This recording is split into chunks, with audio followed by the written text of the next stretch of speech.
Good afternoon. Good afternoon, ma'am. Okay. Good afternoon, ma'am.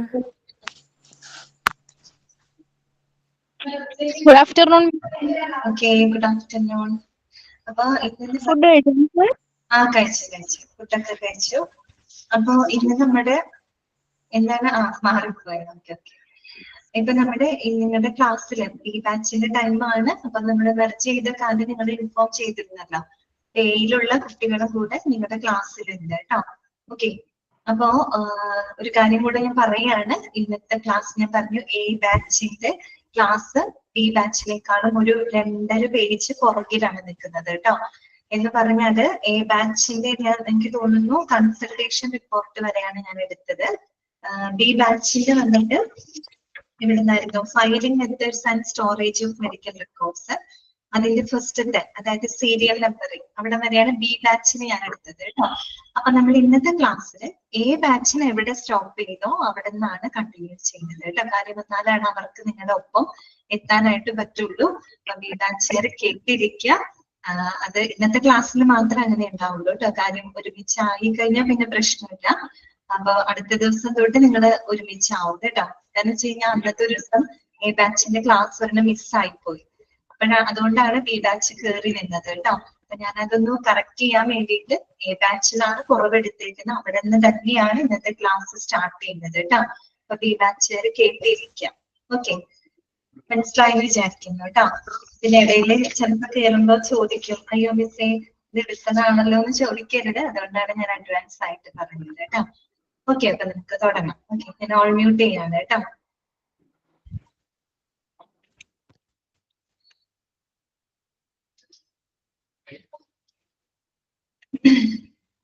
കുറച്ച് ദിവസമായി തോന്നുന്നു അല്ലെ നിങ്ങൾ കണ്ടിട്ട്. എല്ലാവർക്കും സുഖാണെന്ന് വിചാരിക്കുന്നു കേട്ടോ. എല്ലാവരും നന്നായിട്ട് ഇരിക്കുന്നു എന്ന് വിചാരിക്കുന്നു. ഓക്കെ, കുഴപ്പമൊന്നുമില്ല. ശരി. Okay okay okay. കുഴപ്പമില്ല, അങ്ങനെ പോകുന്നു. തുടങ്ങാം കേട്ടോ നമുക്ക്. ഞാൻ പറഞ്ഞു എ ബാച്ചിന്റെ നിർത്തിയെടുത്തുന്നാണ് കേട്ടോ തുടങ്ങുന്നത്. അതായത് കൺസൾട്ടേഷൻ റിപ്പോർട്ട് വരെയാണ് അവർക്ക് പറഞ്ഞു നിർത്തിയത് കേട്ടോ. നമ്മൾ ഇപ്പൊ ഡിസ്കസ് ചെയ്തുകൊണ്ടിരിക്കുന്നത് മെഡിക്കൽ റെക്കോർഡ്സിന്റെ കണ്ടന്റ്സുകളാണ് നമ്മൾ പഠിക്കുന്നത് കേട്ടോ. കണ്ടന്റിനെ പറ്റിയാണ് പഠിക്കുന്നത്. നമ്മൾ രണ്ട് കാറ്റഗറൈസ് ചെയ്തിട്ടാണ് നമ്മളത് പഠിക്കുന്നത് അല്ലെ.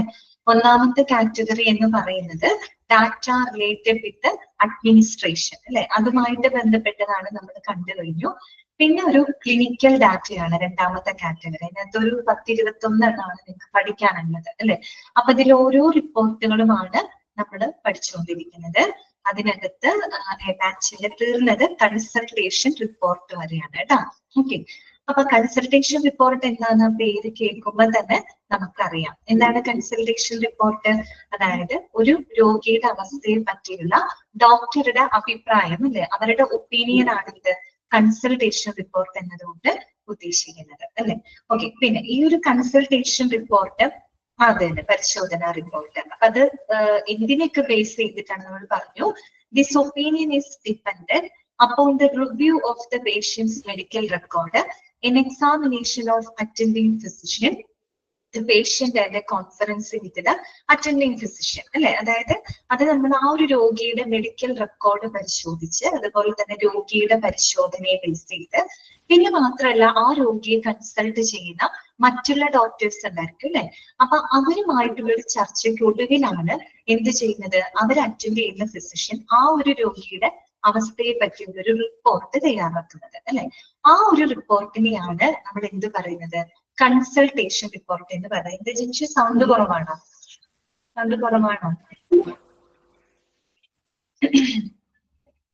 ക്ലിയർ? അപ്പൊ അതാണ് കൺസൾട്ടേഷൻ റിപ്പോർട്ട്.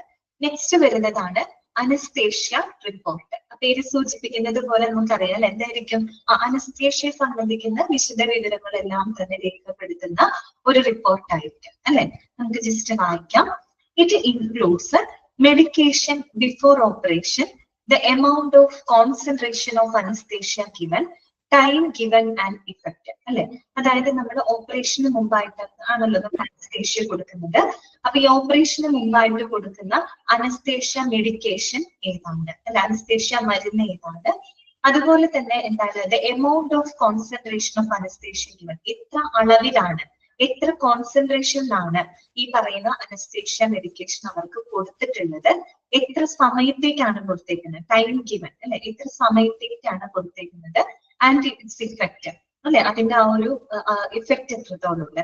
ഈ പറയുന്ന കാര്യങ്ങളെ പറ്റിയുള്ള കൃത്യമായിട്ടുള്ള ഒരു റിപ്പോർട്ടാണ് അല്ലെ അനസ്തേഷ്യ റിപ്പോർട്ട് എന്ന് പറയുന്നത്. സെയിം പോയിന്റ് തന്നെയാണ് താഴെ കൊടുത്തിരിക്കുന്നത്. It also includes anaesthetic agent, the amount, the technique used to execute it, the effect and duration of the anesthetic, the temperature, pulse, respiration and blood pressure, etc. എന്താണ് പറയുന്നത്? ഏത് anaesthetic agent, ഏത് മരുന്നാണ് anaesthesia മരുന്ന് ഏതാണ് കൊടുത്തിട്ടുള്ളത്, എത്ര എമൗണ്ടിലാണ് കൊടുത്തിരിക്കുന്നത്, ഏത് ടെക്നിക്ക് ഉപയോഗിച്ചുകൊണ്ടാണ് നമ്മൾ ആ ഒരു മരുന്ന് അവർക്ക് കൊടുത്തിട്ടുള്ളത് അല്ലെ. എന്നുവെച്ചാൽ നമുക്കറിയാം അനസ്തേഷ്യ പല രീതിയിൽ കൊടുക്കാം അല്ലെ. നമുക്ക് ഈ പറയുന്ന അനസ്തെറ്റിക് മാസ്ക് വഴി നമുക്ക് കൊടുക്കാം, IV ആയിട്ട് കൊടുക്കാം അല്ലെ, അങ്ങനെ പല രീതിയിൽ കൊടുക്കാം. ഏത് രീതിയിലൂടെയാണ് അവർക്ക് അനസ്തേഷ്യ മരുന്ന് അഡ്മിനിസ്റ്റർ ചെയ്തത്, അതിന്റെ ഇഫക്റ്റ്, അനസ്തേഷ്യയുടെ ഇഫക്റ്റ്, അതുപോലെ തന്നെ ഡ്യൂറേഷൻ ഓഫ് ദ അനസ്തെറ്റിക് അല്ലെ, അനസ്തേഷ്യയുടെ ആ ഒരു അളവ്, എത്ര നേരത്തോട്ടാണ് അനസ്തേഷ്യ അവർക്ക് കൊടുത്തേക്കുന്നത്. അതോടൊപ്പം തന്നെ temperature, pulse, respiration and blood pressure അല്ലെ, രോഗിയുടെ കൃത്യമായിട്ടുള്ള അവരുടെ ശരീരോഷ്മാവ് അല്ലെ, ടെമ്പറേച്ചർ, അതുപോലെ തന്നെ ശ്വസന നിരക്ക്, അതുപോലെ പൾസ് അല്ലെ, ബ്ലഡ് പ്രഷർ, ഇങ്ങനെയുള്ളതും അതിന്റെ അകത്ത് രേഖപ്പെടുത്തുന്നുണ്ട്. നമ്മള് ഡിപ്പാർട്ട്മെന്റ്സ് ഫസ്റ്റ് സെക്കൻഡ് മൊഡ്യൂളില് നമ്മള് ഡിപ്പാർട്ട്മെന്റ്സ് ഹോസ്പിറ്റലിൽ പഠിച്ചിരുന്നു. അതിനകത്ത് കൃത്യമായിട്ട് നമ്മൾ 3 അനസ്തേഷ്യ പഠിച്ചത് ഓർമ്മയില്ലേ നിങ്ങൾക്ക്? ജനറൽ അനസ്തേഷ്യ, റീജിയണൽ ഡോക്ടർ എന്നൊക്കെ പറഞ്ഞിട്ട് അതിനകത്ത് ലാസ്റ്റ് ഒരു പോയിന്റ് കണ്ടിരുന്നു അല്ലെ. അതായത് എന്ത് ചെയ്യും, പേഷ്യന്റിന്റെ അനസ്തേഷ്യ കൊടുക്കുന്ന സമയത്ത് പേഷ്യന്റിന്റെ എന്താണ് ടെമ്പറേച്ചർ, പൾസ്, ബ്ലഡ് പ്രഷർ ഇവയെല്ലാം തന്നെ എന്ത് ചെയ്യുന്നുണ്ടാവും, മോണിറ്റർ ചെയ്യുന്നുണ്ടാവും അല്ലെ.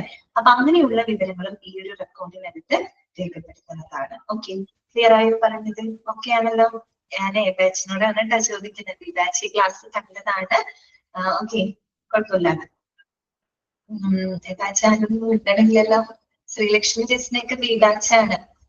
ബാച്ചിൽ ആരൊക്കെ സാധ്യതയൊക്കെ കണ്ടല്ലോ ഞാൻ, സാധ്യത മാർട്ടിനൊക്കെ ഉണ്ടെന്ന് അല്ലെ ക്ലാസ്സില്. ഓക്കെ ഓക്കെ, ശരി. കുറെ കുട്ടികൾ കുറവാണോ? എയിൽ നിന്നുള്ള കുട്ടികൾ അറിഞ്ഞില്ലേ? ഇൻഫർമേഷൻ കിട്ടിയില്ലേ നിങ്ങൾക്ക് എല്ലാവർക്കും? ഇനി മുതല് 1:30 ആയിരിക്കും, ഒരുമിച്ചായിരിക്കും കേട്ടോ. ബാച്ച് ഇല്ല ഇനി മുതൽ കേട്ടോ. ഓക്കെ, CA കണ്ടല്ലോ. ഓക്കെ ഓക്കെ ഓക്കെ, ശരി ശരി അല്ലേ. കഴിഞ്ഞ ക്ലാസ് മിസ്സായിരുന്നു അല്ലെ. ഓക്കെ ഓക്കെ, ശരി.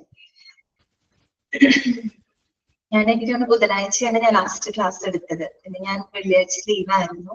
പിന്നെ ഇപ്പോഴാണ് വരുന്നത്. ഓക്കെ, നോക്കാം. അടുത്തതാണ് ഓപ്പറേഷൻ റിപ്പോർട്ട് കേട്ടോ. ഓപ്പറേഷൻ റിപ്പോർട്ടാണ്. അതിനെ പറ്റി പറയാം. എന്തായിരിക്കും ഓപ്പറേഷൻ റിപ്പോർട്ട്? പേര് കേൾക്കുമ്പോൾ തന്നെ നിനക്കറിയാം അല്ലെ, ഓപ്പറേഷനുമായി സംബന്ധിക്കുന്ന വിവരങ്ങളാണ്. സോ നോക്കാം. It includes consent for surgery അല്ലെ, സർജറിക്ക് ആയിട്ടുള്ള സമ്മതം. നമുക്കറിയാം ഒരു രോഗിയുടെ സമ്മതം കിട്ടിയതിന് ശേഷം മാത്രമേ എന്ത് ചെയ്യാൻ പാടുള്ളൂ, സർജറി ചെയ്യാനായിട്ട് പാടുള്ളൂ അല്ലെ. അപ്പൊ ഈ പറയുന്ന സർജറിയുടെ കൺസെന്റ്, പിന്നെന്താണ് pre anaesthesia and post anaesthesia reports and operative report. അതായത് അനസ്തേഷ്യക്ക് മുമ്പ്, അനസ്തേഷ്യ സമയത്ത്, അനസ്തേഷ്യക്ക് ശേഷം, അതുപോലെ തന്നെ അവരുടെ ഓപ്പറേഷനിലേക്ക് പൂർണ്ണമായിട്ടുള്ള റിപ്പോർട്ടുകളായിരിക്കും ഇതിനകത്ത് ഉണ്ടായിരിക്കുക അല്ലെ, പൂർണ്ണമായിട്ടുള്ള വിവരങ്ങളായിരിക്കും ഈ ഒരു റിപ്പോർട്ടിനകത്ത് ഉണ്ടായിരിക്കും. പിന്നെന്താണ്, A pre operative diagnosis should be recorded before the surgery അല്ലെ. പ്രീ ഓപ്പറേറ്റീവ് എന്ന് പേര് കേൾക്കുമ്പോൾ തന്നെ നമുക്കറിയാം എന്താണ്, സർജറിക്ക് മുമ്പായിട്ട് ചെയ്യുന്ന ഡയഗ്നോസിസ് ആണ് അല്ലെ. അപ്പൊ ആ ഒരു പ്രീ ഓപ്പറേറ്റീവ് ഡയഗ്നോസിസ് സർജറിക്ക് മുമ്പായിട്ട് എന്ത് ചെയ്തിരിക്കണം, റെക്കോർഡ് ചെയ്ത് വെച്ചിരിക്കണം. സർജറിക്ക് മുന്നേ എന്തായിരുന്നു അവരുടെ അവസ്ഥ, പിന്നീട് നമ്മൾ സർജറിക്ക് കൊണ്ടുപോകുന്നു അല്ലെ. ആ ഒരു സർജറിക്ക് മുമ്പായിട്ട് ചെയ്യേണ്ട പ്രീ ഡയഗ്നോസിസ് എന്താ പറയാ റിപ്പോർട്ട് അത് റെക്കോർഡ് ചെയ്ത് തന്നെ വെച്ചിരിക്കണം. ഓക്കെ, പിന്നെന്താ പറയുന്നത്, it involves full description of the detection, both the normal and abnormal, the organs explored, procedures, strictures, drains and sponges used, name of surgeons and assistants. അത് മാത്രമല്ല എന്താണ് ഉദ്ദേശിക്കുന്നത്? നോർമൽ ആയിട്ടും അബ്നോർമൽ ആയിട്ടുള്ള കാര്യങ്ങൾ അല്ലെ, അതായത് ആ ഒരു ഓപ്പറേഷൻ എന്തെങ്കിലും ഒരു അബ്നോർമാലിറ്റി കൊണ്ടായിരിക്കുമല്ലോ അവർ ഓപ്പറേറ്റ് ചെയ്യുന്നത്. എന്ത് തന്നെയാണെങ്കിലും നോർമൽ ആയിട്ട് അബ്നോർമൽ ആയിട്ടുള്ള കാര്യങ്ങൾ ഏതെല്ലാം ഓർഗൻസുകളാണ് അതിൽ ഇൻവോൾവ് ചെയ്തിരിക്കുന്നത്. ഇപ്പൊ സർജറി, ഇതിന്റെ സർജറിയാണ് നടന്നത്, ഏതെല്ലാം ഓർഗൻസ് ആണ് അതിൽ എക്സ്പ്ലോർ ചെയ്തിരിക്കുന്നത്. പിന്നെ ഈ പറയുന്ന ഓപ്പറേഷൻ പ്രൊസീജിയർ എന്താ പറയുക, നടപടിക്രമങ്ങള്. പിന്നെ സ്വിച്ചേഴ്സ് എന്ന് പറഞ്ഞാൽ സ്റ്റിച്ചിങ് ആണ് കേട്ടോ, തുന്നലുകളാണ് അവിടെ ഉദ്ദേശിക്കുന്നത്.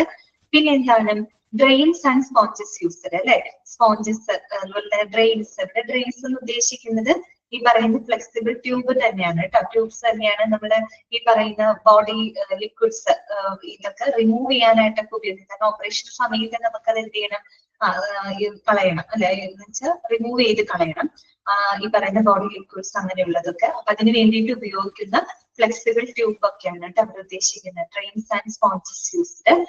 അതുപോലെ തന്നെ name of surgeons and assistance, അതായത് സർജൻസ്, അതിൽ ഇൻവോൾവ് ചെയ്യുന്ന സർജൻസ്, പിന്നെ അതിന് അസിസ്റ്റൻസ്, അവരുടെ എല്ലാവരുടെയും ഈ പറയുന്ന വിവരങ്ങളാണ് ഓപ്പറേഷൻ റിപ്പോർട്ടിനകത്ത് രേഖപ്പെടുത്തുക. ഈ കൂടുതൽ വിശദീകരണം ആവശ്യമില്ല, പേര് കേൾക്കുമ്പോൾ തന്നെ നമുക്ക് അറിയാം അല്ലെ. ഓക്കെ, അടുത്തതാണ് റിക്കവറി റൂം റെക്കോർഡ്. എന്താണ് റിക്കവറി റൂം? നമുക്കറിയാം അല്ലെ, നമ്മൾ ഓപ്പറേഷൻ കഴിഞ്ഞതിന് ശേഷം ആ ഒരു അനസ്തേഷ്യ ഇഫക്റ്റ് ഒക്കെ മാറുന്നത് വരെ അവരെ നമ്മൾ പാർപ്പിക്കുന്ന ഒരു റിക്കവറി റൂമിലോട്ടാണ് നമ്മൾ അവരെ ഷിഫ്റ്റ് ചെയ്യുന്നത് അല്ലെ. അപ്പൊ അവിടെയും ഈ പറയുന്ന ഒരു റെക്കോർഡ് ഉണ്ടായിരിക്കും. അതന്നെ ഓപ്പറേഷൻ കഴിഞ്ഞിട്ടുള്ളതാണ് സാധ്യത. അതാണ് കേട്ടോ, നോക്കുക. It involves complete record from the time the patient leaves the operating room till he reaches the nursing room. എന്താണ് പറയുന്നത്? അതായത് ഒരു രോഗി ആ ഒരു ഓപ്പറേഷൻ റൂം വിടുന്നത് തൊട്ട് അവർ ആ ഒരു നഴ്സിംഗ് റൂം എത്തുന്നത് വരെയുള്ള എല്ലാ കാര്യങ്ങളുടെയും കംപ്ലീറ്റ് റെക്കോർഡാണ് എന്ത് റിക്കവറി റൂം റെക്കോർഡ് എന്നതുകൊണ്ട് ഉദ്ദേശിക്കുന്നത്. മനസ്സിലായോ പറഞ്ഞത്? അതായത് ആ ഒരു പേഷ്യന്റ് ഓപ്പറേഷൻ തിയേറ്റർ വിടുന്നത് തൊട്ട് അവർ നഴ്സിംഗ് റൂം എത്തുന്നത് വരെയുള്ള കംപ്ലീറ്റ് റെക്കോർഡ് ആണ് എന്ത് റിക്കവറി റൂം റെക്കോർഡ് എന്നതുകൊണ്ട് ഉദ്ദേശിക്കുന്നത് കേട്ടോ. അതിനകത്ത് കംപ്ലീറ്റ് വിവരങ്ങൾ ഉണ്ടായിരിക്കും. ഓക്കെ, അപ്പൊ അതും കഴിഞ്ഞു.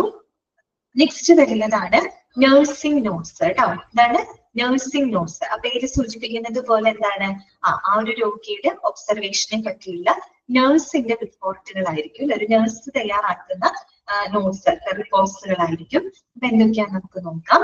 It includes the nurses observation of the patient, care and treatment given to the patient and the patient's response to the treatment. എന്തൊക്കെയാണ് ഇതിനകത്ത് വരുന്നത്? ഒരു പേഷ്യന്റിന്റെ ഒബ്സർവേഷൻസ് അല്ലെ, ഒരു പേഷ്യന്റിനെ പറ്റിയുള്ള നഴ്സിന്റെ ഒബ്സർവേഷൻസ്, അവർക്ക് കൊടുക്കുന്ന പരിചരണങ്ങൾ, അതുപോലെ തന്നെ ട്രീറ്റ്മെന്റ്സുകൾ, ഓരോ ട്രീറ്റ്മെന്റിനോടുള്ള പേഷ്യന്റിന്റെ റെസ്പോൺസ്, ഇങ്ങനെയുള്ള കാര്യങ്ങളായിരിക്കും ഈ ഒരു എന്താ പറയാ നോട്ടിനകത്ത് രേഖപ്പെടുത്തുന്നത് അല്ലെ. നഴ്സിംഗ് നോട്ട്സ് ആണ്. ക്ലിയർ ആയല്ലോ പറഞ്ഞത്? It includes the nurses observation of patient, care and treatment given to patient and the patients respond to the treatment. രണ്ടാമത്തെ എന്താണ്? It narrates the patients requirements, problems, capabilities and limitations in respect of the patient behaviour. അതുകൂടാതെ പേഷ്യന്റിന്റെ ബിഹേവിയറിനെ base ചെയ്തുകൊണ്ട് അവരുടെ ആവശ്യങ്ങൾ അല്ലെ, ഈ ഒരു രോഗിയുടെ ആവശ്യകതകള്, അതുപോലെ തന്നെ അവരുടെ പ്രോബ്ലംസ്, അവർക്കുള്ള പ്രശ്നങ്ങൾ, അവരുടെ കേപ്പബിലിറ്റീസ് അല്ലെ, അവർക്ക് ചില ഈ പറയുന്ന നമുക്കറിയാം ഹെൽത്തി ആയിരിക്കില്ല, പൂർണ്ണമായിട്ട് അവർ ഹെൽത്തി ആയിരിക്കില്ല, അവർക്ക് എന്നിരുന്നാലും അതിനകത്ത് അവർക്ക് ചില കാര്യങ്ങളൊക്കെ അവർക്ക് ചെയ്യാൻ കഴിയുന്ന ചില കാര്യങ്ങൾ ഉണ്ടായിരിക്കും അല്ലെ. അപ്പൊ അവരുടെ കാര്യങ്ങളാണ് കേപ്പബിലിറ്റീസ്, അവർക്ക് ചെയ്യാൻ കഴിയുന്ന കാര്യങ്ങള്. അതുപോലെ തന്നെ ലിമിറ്റേഷൻസും ഉണ്ടാവും അല്ലെ, അവർക്ക് ഒരുപാട് പരിമിതികളൊക്കെ ഉണ്ടാവും. അപ്പൊ അതിനെ പറ്റിയുള്ള കാര്യങ്ങളൊക്കെയാണ് ഈ ഒരു റിപ്പോർട്ടിനകത്ത് രേഖപ്പെടുത്തുക കേട്ടോ, നഴ്സിംഗ് നോട്ട്സിനകത്ത്. പിന്നെ മാത്രമല്ല, this document includes statements of nursing measures which has to be taken to facilitate the medical care provided.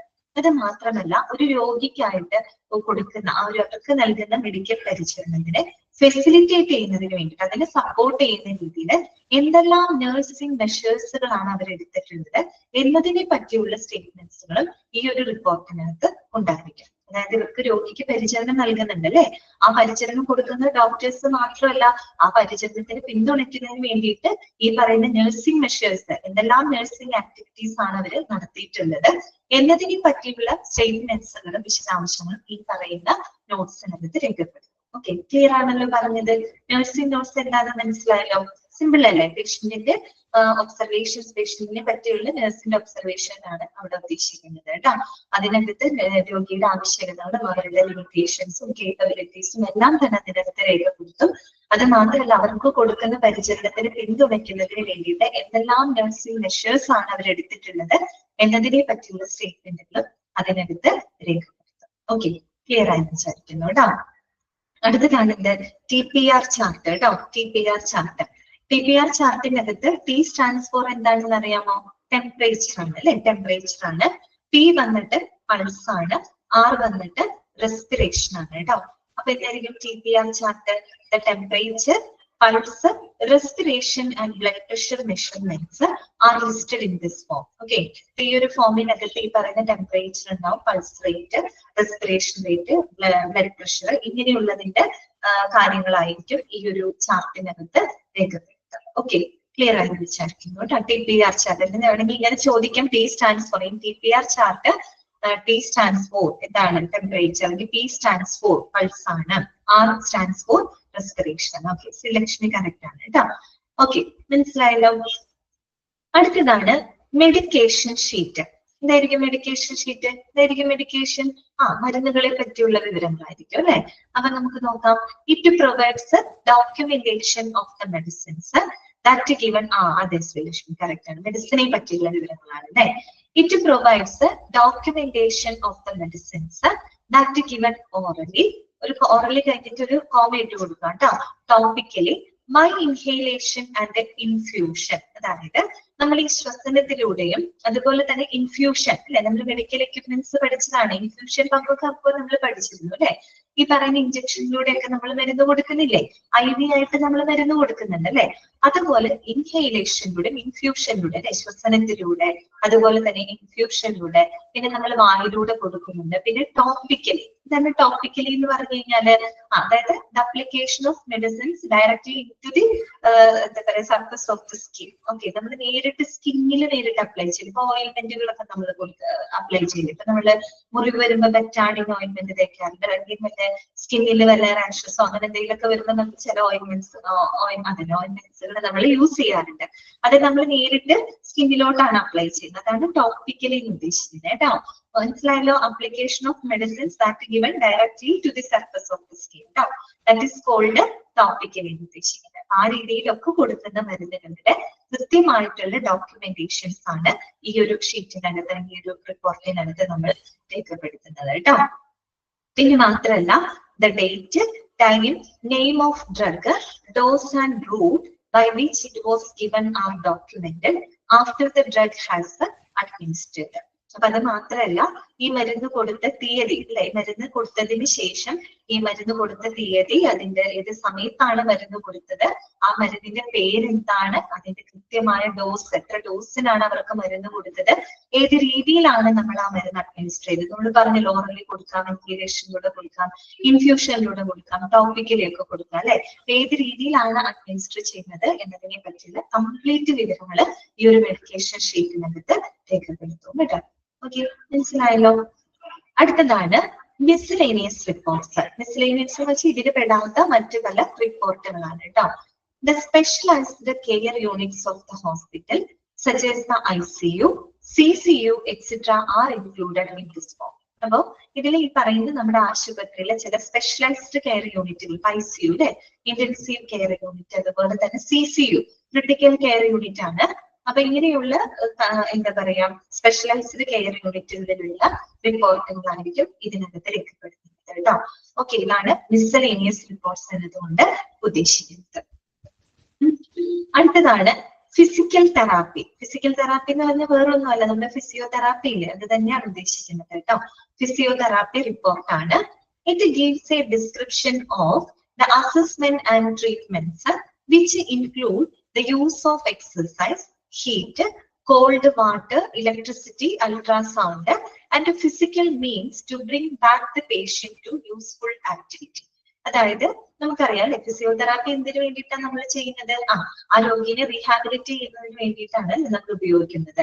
അപ്പൊ ആ ഒരു രോഗിയെ ഒരു പഴയ പ്രവർത്തനത്തിലേക്ക്, പഴയ ഒരു ആക്ടിവിറ്റിയിലേക്ക്, യൂസ്ഫുൾ ആക്ടിവിറ്റിയിലേക്ക് തിരിച്ചു കൊണ്ടുവരുന്നതിന് വേണ്ടിയിട്ട് ഈ പറയുന്ന നമ്മളെ വ്യായാമം, എക്സസൈസ് യൂസ് ചെയ്യുന്നുണ്ട്. അതുപോലെ ഹീറ്റ്, കോൾഡ്, വാട്ടർ, ഇലക്ട്രിസിറ്റി, പിന്നെ ഈ പറയുന്ന മറ്റു പല ശാരീരികമായിട്ടുള്ള മറ്റ് എന്താ പറയുക മാർഗങ്ങളൊക്കെ ഉപയോഗിച്ച് നമ്മൾ അവരെന്ത് ചെയ്യും, ഒരു പഴയൊരു പ്രവർത്തനത്തിലേക്ക് അവർ തിരിച്ചു കൊണ്ടുവരും അല്ലെ. അപ്പൊ അങ്ങനെയൊക്കെ ചെയ്യുന്ന ഈ ഇത്തരം എക്സസൈസ് അല്ലെങ്കിൽ ഇങ്ങനെയുള്ള ഇതിന്റെ എല്ലാം ഒരു അസസ്മെന്റ്സ് ആൻഡ് ട്രീറ്റ്മെന്റ്സിന്റെ വിശദാംശങ്ങളാണ് ഈ ഒരു റിപ്പോർട്ടിനകത്ത് ഉൾപ്പെടുത്തുന്നത് കേട്ടോ. Okay, it gives A description of the assessment and treatments that include the use of exercise, heat, cold water, electricity, ultrasound and physical means to bring back the patient to the useful activity. Okay, clear ആയെന്ന് വിചാരിക്കുന്നു കേട്ടോ. Physiotherapy റിപ്പോർട്ടാണ് കേട്ടോ. അടുത്തതാണ് social service data കേട്ടോ. Social service data എന്തായിരിക്കും? Social service data നോക്കാം. It must consist of background, social information and problems identified by the patient, his family and the social worker. അതായത് ആ ഒരു രോഗി അല്ലെ, രോഗി മാത്രമല്ല രോഗി ഉൾപ്പെടുന്നവരുടെ കുടുംബാംഗങ്ങള്, മറ്റ് സോഷ്യൽ വർക്കേഴ്സ് ഒക്കെ തിരിച്ചറിഞ്ഞിട്ടുള്ള രോഗിയുടെ ആ ഒരു സാമൂഹികമായിട്ടുള്ള അവരുടെ ഒരു പശ്ചാത്തലം അല്ലെ, ബാക്ക്ഗ്രൗണ്ട്, അതുപോലെ അവരുടെ സാമൂഹികമായിട്ടുള്ള പ്രശ്നങ്ങള്, പ്രോബ്ലംസുകള്, അപ്പൊ ഇവയെ പറ്റിയൊക്കെയുള്ള ഒരു രേഖപ്പെടുത്തലുകളാണ് സോഷ്യൽ സർവീസ് ഡാറ്റ എന്ന് പറയുന്നത് അല്ലെ. അപ്പൊ ഓരോ ആളുകളും പല പല സാഹചര്യത്തിൽ നിന്നായിട്ട് വരുന്നത്, എക്കണോമിക്കലി ബാക്ക്വേർഡ് ആയിട്ടുള്ള ആൾക്കാരുണ്ടാവും, സോഷ്യലി ബാക്ക്വേർഡ് ആയിട്ടുള്ള ആളുകൾ ഉണ്ടായിരിക്കും. അപ്പൊ ആ ഒരു രോഗിയെ സംബന്ധിച്ച് ആ രോഗിയും അതുപോലെ അദ്ദേഹത്തിന്റെ കുടുംബാംഗങ്ങളും മറ്റ് സോഷ്യൽ വർക്കേഴ്സും തിരിച്ചറിഞ്ഞിട്ടുള്ള രോഗിയുടെ ആ ഒരു സാമൂഹികമായിട്ടുള്ള ചുറ്റുപാട്, അവരുടെ പശ്ചാത്തലം, അവർ നേരിടുന്ന പ്രോബ്ലംസ്, പല സ്ട്രഗിൾസ് ഒക്കെ ഉണ്ടാവും സാമൂഹികമായിട്ട്. അങ്ങനെയുള്ള വിവരങ്ങളൊക്കെ രേഖപ്പെടുത്തുന്ന ഒരു റിപ്പോർട്ടാണ് സോഷ്യൽ സർവീസ് ഡാറ്റ എന്ന് പറയുന്നത്. ഓക്കെ, ക്ലിയർ ആണല്ലോ. അടുത്തത് എന്താണ്? ലാസ്റ്റ് ക്ലിനിക്കൽ ഡാറ്റയാണ് ഡിസ്ചാർജ് സമ്മറി അല്ലെ. ഡിസ്ചാർജ് സമ്മറി എന്താണെന്നുള്ളത് നമുക്കറിയാം, ഓൾറെഡി ഇതിൽ കണ്ടതാണ്. നമുക്ക് ജസ്റ്റ് ഒന്ന് വായിക്കാം. It is a brief recapitulation of the patients course in the hospital അല്ലെ. ആ ഒരു ഹോസ്പിറ്റലിനകത്തുള്ള ആ ഒരു പേഷ്യന്റിന്റെ പരിചരണത്തിന്റെ ഒരു ബ്രീഫ് റീക്യാപിറ്റുലേഷൻ. റീക്യാപിറ്റുലേഷൻ എന്ന് പറഞ്ഞാൽ വേറൊന്നല്ല, എന്താ പറയാ, പുനരാഖ്യാനം, പുനരാവിഷ്കരിക്കുക എന്നൊക്കെയുള്ള അർത്ഥമാണ് കേട്ടോ. എന്ന് വെച്ചാൽ ആ ഒരു രോഗിയുടെ ഹോസ്പിറ്റലിലുള്ള ആ ഒരു പരിചരണത്തിന്റെ ആ ഒരു കാലഘട്ടത്തിൽ ഒരു ബ്രീഫ് ഡോക്യുമെന്റേഷൻ ആണ് അല്ലെ ഡിസ്ചാർജ് സമ്മറി എന്ന് പറയുന്നത്. എന്ത് കാരണം കൊണ്ടാണ് അവർ അഡ്മിറ്റ് ചെയ്യപ്പെട്ടത്, എന്തൊക്കെ ട്രീറ്റ്മെന്റുകൾ അവർക്ക് പ്രൊവൈഡ് ചെയ്തിരുന്നു, അവർക്കുണ്ടായ ഇംപ്രൂവ്മെന്റുകൾ എന്താണ്, ഡിസ്ചാർജ് സമയത്ത് അവരുടെ കണ്ടീഷൻ എന്താണ്, ഇങ്ങനെയുള്ള എല്ലാ കാര്യങ്ങളുമായിരിക്കും ഈ ഒരു സമ്മറിക്കകത്ത് ഉണ്ടായിരിക്കുക അല്ലെ. നമുക്കറിയാവുന്നതാണ്. It involves the reason for hospitalization അല്ലെ, ഹോസ്പിറ്റലൈസേഷനുള്ള കാരണം, സിഗ്നിഫിക്കന്റ് ഫൈൻഡിങ്സ്, പിന്നീട് അവർ ട്രീറ്റ്മെന്റിൽ അഡ്മിറ്റ് ചെയ്തതിനു ശേഷം ഉണ്ടായ പ്രധാനപ്പെട്ട കണ്ടെത്തലുകൾ എന്തൊക്കെയാണ്, ഫ്രം എക്സാമിനേഷൻസ് അല്ലെ, അവരെ പരിശോധിച്ച് കണ്ടെത്തിയ കാര്യങ്ങള്, പ്രൊസീജിയേഴ്സ്, എന്തെല്ലാം നടപടിക്രമങ്ങളാണ് അവർക്കായിട്ട് കൊടുത്തത്, തെറാപ്പീസ് ഗിവൺ അല്ലെ, അവർക്ക് കൊടുത്ത തെറാപ്പി, ആൻഡ് റെസ്പോൺസ് അല്ലെ, അവരുടെ റെസ്പോൺസ്, പിന്നെ condition at the time of discharge, discharge സമയത്ത് അവരുടെ കണ്ടീഷൻ എങ്ങനെയാണ്, അതോടൊപ്പം തന്നെ instructions provided regarding medications, physical activities, diet and follow up care അല്ല. അവർ ഡിസ്ചാർജ് ചെയ്ത് വിട്ടതിന് ശേഷം നമ്മൾ എന്താണ് അവർക്ക് തുടർ പരിചരണങ്ങൾക്കായിട്ട് കൊടുക്കുന്ന കുറെ നിർദ്ദേശങ്ങളുണ്ട് അല്ലെ. എന്ത് മരുന്ന് കഴിക്കണം, എങ്ങനെ കഴിക്കണം, അവർ ചെയ്യേണ്ടതായിട്ടുള്ള ഫിസിക്കൽ ആക്ടിവിറ്റീസ് എന്തൊക്കെയാണ്, എങ്ങനെയുള്ള ഡയറ്റ് ആണ് അവർ ഫോളോ ചെയ്യുന്നത്, എന്ന് ഫോളോ അപ്പിന് വരണം എന്നതിനെ സംബന്ധിച്ചുള്ള ഇൻസ്ട്രക്ഷൻസ് അവർക്ക് കൊടുക്കും അല്ലെ. ഇവയെല്ലാം പറ്റിയും ഈ പറയുന്ന ഡിസ്ചാർജ് സമ്മറിക്കകത്ത് ഉണ്ടായിരിക്കും അല്ലെ. ഈ പറയുന്ന എല്ലാ കാര്യങ്ങളും ഡിസ്ചാർജ് സമ്മറിക്കകത്ത് രേഖപ്പെടുത്തിയിട്ടുണ്ടായിരിക്കും. ഓക്കെ, ക്ലിയർ ആയ? ഇത്രയുമാണ് ക്ലിനിക്കൽ ഡാറ്റ. അപ്പൊ നമ്മളിപ്പോ പഠിച്ചു കഴിഞ്ഞത് എന്താണെന്നറിയാമോ? മെഡിക്കൽ റെക്കോർഡ്സിന്റെ കണ്ടന്റുകളെ പറ്റിയാണ് നമ്മൾ പഠിച്ചത് അല്ലെ. രണ്ട് കാറ്റഗറി ആയിട്ടാണ് നമ്മൾ പഠിച്ചത്. ഒന്ന് ഡാറ്റ റിലേറ്റഡ് വിത്ത് അഡ്മിനിസ്ട്രേഷൻ, രണ്ടാമത്തത് ക്ലിനിക്കൽ ഡാറ്റ. ഓക്കെ, ക്ലിനിക്കൽ ഡാറ്റയുടെ ഒരു 10-21 ഡാറ്റാസ് ആണ് നമ്മൾ ഇതിനകത്ത് പരിചയപ്പെട്ടത് കേട്ടോ. ഓക്കെ ആണല്ലോ, എളുപ്പമാണല്ലോ. ഓക്കെ, മനസ്സിലായി വിചാരിക്കുന്നു കേട്ടോ. ബാക്കി എല്ലാവർക്കും മനസ്സിലായേ? ഏക്കാരോടാണ് ഞാൻ ചോദിക്കുന്നത് കേട്ടോ. ഏക്കാർ ഇത് ഓൾറെഡി കേട്ട കാര്യമാണ്. ഏക്കാർക്ക് മനസ്സിലായത് ഞാൻ ഈ എന്ന് പറയുന്നത് ഏതാച്ചില്ല, എന്നാലും അവർക്ക് മനസ്സിലായെന്ന് വിചാരിക്കുന്നു കേട്ടോ. ഓക്കെ, ഇനി അടുത്തതാണ് assembling of medical record forms. Okay, സാധ്യത ഓക്കെ, സാധ്യത കുറച്ച് പേരുണ്ട് പേര്. Assembling of medical record forms കേട്ടോ. ഇനി നമ്മൾ പഠിക്കാൻ പോകുന്നത് മെഡിക്കൽ റെക്കോർഡ് ഫോംസിന്റെ അസംബ്ലിംഗ് ആണ് കേട്ടോ. എങ്ങനെയാണ് അതിനകത്ത് ഈ പറയുന്ന ഫോമുകളൊക്കെ നമ്മൾ അസംബിൾ ചെയ്യുന്നത് കേട്ടോ. എങ്ങനെയാണ് നമ്മളത് കൂട്ടിച്ചേർത്ത് അസംബിൾ ചെയ്യുന്നതിന് ഒരു അറേഞ്ച്മെന്റ് ഉണ്ട് അല്ലെ. നമ്മൾ തോന്നിയ രീതിയിലല്ല അത് അറേഞ്ച് ചെയ്ത് വെക്കുന്നത്. ഈ പറയുന്ന മെഡിക്കൽ റെക്കോർഡിനകത്ത് ഈ പറയുന്ന എല്ലാ ഫോമുകളും നമ്മൾ ക്ലിനിക്കൽ ഡാറ്റ ആയിക്കോട്ടെ, അഡ്മിനിസ്ട്രേഷനുമായിട്ട് ബന്ധപ്പെട്ട ഡാറ്റ ആയിക്കോട്ടെ, എല്ലാ കാര്യങ്ങളും ഒരു കൃത്യമായിട്ടുള്ള സിസ്റ്റമാറ്റിക് ആയിട്ടുള്ള അറേഞ്ച്മെന്റ് ഉണ്ട് അല്ലെ. ആ രീതിയിലാണ് നമ്മൾ അതിനകത്ത് അസംബിൾ ചെയ്യുന്നത്. അതെ, ഓർഡർ, അതന്നെ ശരി, ഒരു ഓർഡർ ഉണ്ട് അല്ലെ. അപ്പൊ അതിനെ പറ്റിയാണ് ഇനി നമ്മൾ പഠിക്കാനായിട്ട് പോകുന്നത് കേട്ടോ. Assembling of medical record forms. The arrangement of forms with the folder is as follows. എങ്ങനെയാണെന്ന് അറിയാമോ അറേഞ്ച്മെന്റ്? അതെ സാധ്യത കറക്റ്റ് ആണ്. സിസ്റ്റമാറ്റിക് ആയിട്ടുള്ള അറേഞ്ച്മെന്റ് ഉണ്ട് അല്ലെ. ഇതാണ് ഏത് രീതിയിലാണ് നമ്മൾ അറേഞ്ച് ചെയ്ത് ഒന്നാമത്തത് പഠിച്ചു വെക്കണം കേട്ടോ. അറേഞ്ച്മെന്റ് ഒന്ന് അടങ്ങി വെക്കാം.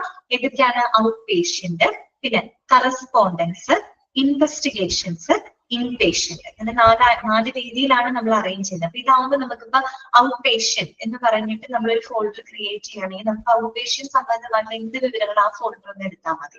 നമുക്ക് ഈസി ആയിട്ട് അങ്ങനെ അറേഞ്ച് ചെയ്ത് വെക്കുമ്പോൾ നമ്മൾ ലൈബ്രറിയിൽ ബുക്ക് ഇങ്ങനെ അറേഞ്ച് ചെയ്ത് വെക്കുമ്പോഴത്തെ കൂടെ എന്താ നമുക്ക് പെട്ടെന്ന് ഈസി ആയിട്ട് പിക്ക് ചെയ്യാൻ, ഐഡന്റിഫൈ ചെയ്യാൻ എളുപ്പമുണ്ട്. അതുപോലത്തെ സംഭവം തന്നെയുള്ളൂ കേട്ടോ. അപ്പൊ അതിനകത്ത് ഔട്ട് പേഷ്യന്റ് ആവുമ്പോൾ അങ്ങനെ ഒരു ഫോൾഡർ ക്രിയേറ്റ് ചെയ്ത് ഔട്ട് പേഷ്യന്റ് സംബന്ധമായിട്ടുള്ള വിവരങ്ങൾ നമുക്ക് അതിന് കിട്ടും. അത് ഓരോ രോഗിക്കും ഉണ്ടായിരിക്കും. അപ്പൊ ഓരോ രോഗിക്കും ഓരോരോ സെപ്പറേറ്റ് ഫോൾഡറിലായിട്ടായിരിക്കും അറേഞ്ച് ചെയ്തിട്ടുണ്ടാവുക. അറേഞ്ച്മെന്റ് ആണിത്. ഔട്ട് പേഷ്യന്റ്, പിന്നെ കറസ്പോണ്ടൻസ്, പിന്നെ ഇൻവെസ്റ്റിഗേഷൻസ്, ഫോർത്ത് വൺ ഇൻപേഷ്യന്റ്. ഇനി ഇതിനകത്ത് എന്തെല്ലാം ഫോമുകളാണ് ഉൾപ്പെടുന്നത്? നമ്മൾ ഇതുവരെ പഠിച്ച എല്ലാ കാര്യങ്ങളും ഇതിനകത്ത് ഉൾപ്പെടുന്നുണ്ട് കേട്ടോ. ഒന്നാമത്തത് ഔട്ട് പേഷ്യന്റ് ആണ്. It contains outpatient form and outpatient follow-up in chronological order. Other forms are attached as required. അപ്പൊ ഔട്ട് പേഷ്യന്റ് എന്ന് പറയുന്ന ആ ഒരു എന്താ പറയുക ഫോൾഡർ, അല്ലെങ്കിൽ ആ ഒരു ഇതിനകത്ത് കാറ്റഗറിക്കകത്ത് എന്തായിരിക്കും ഉണ്ടായിരിക്കാം? ഒരു മിനിറ്റ്.